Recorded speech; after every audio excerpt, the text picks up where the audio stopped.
What is God? So, for many of us, God represents an image within ourselves, which ultimately we're programming and learning what that image is, what that image is about, and what that image can bring us. What's important to understand is that if you can create an image, you can create that image to have infinite potential. And it's effectively that image or that infinite potential which has a power for us to either allow us to try and align with that image or align with that potential, or to effectively create this existence within our minds that has the ability to produce a form of ignorance. And ultimately, what we are doing, especially with all these religions around the world, is we are creating that ignorance within our minds. Because if somebody can convince you that there is only one God, and very much well, that is truth, because that you need to create truth for then people to feel angered. Because if someone feels truth, but then someone else is saying there's only one God and this is this God, and then that person says, well, no, this is God, and both people feel truth, well, that is the recipe for all the bloodshed and all the anger and frustration in the world, is that both people have truth.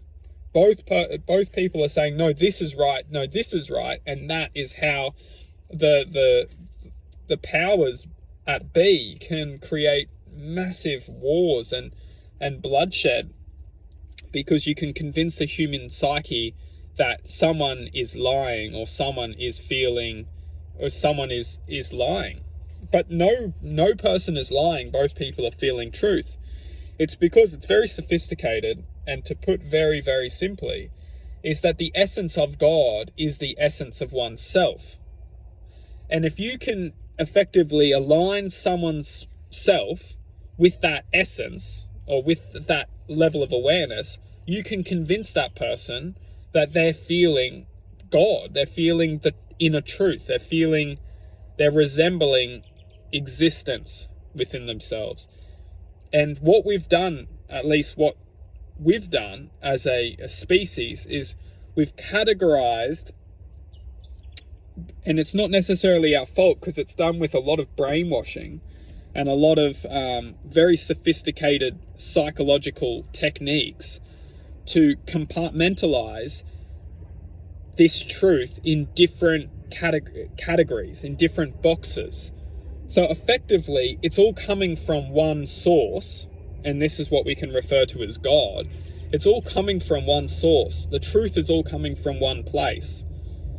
Yet, what the powers that be, and those powers are essentially what we're looking at as today's, governments and world leaders.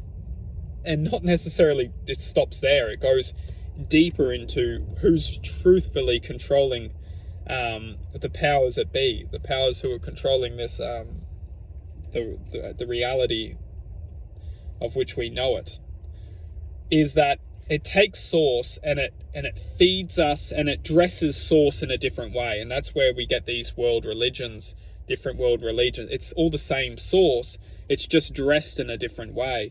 The stories are just told in different forms, and it's all done through very much very, very specific techniques of manipulation. And then we ultimately, as the human psyche, we connect to this source, no matter how it's dressed, no matter where we grow up in the world. We connect to forms of that source. We connect to the truth within that source. And that's when we're convinced, no, they can't be right because I feel truth. The other person is saying the same thing. And that is how we ultimately are brainwashed into thinking that of ignorance. It boils down to ignorance. Because as long as both people can form truth, the ignorance is bred into us by thinking that it's not possible for that person to feel truth if I'm feeling truth. It's almost like this ignorance is essentially ruling us because we can't see above that level of existence. We can't see above that battlefield of very much matter frequency. It's like just a battlefield of matter, and many of us, we're still living below that clairvoyance state of existence.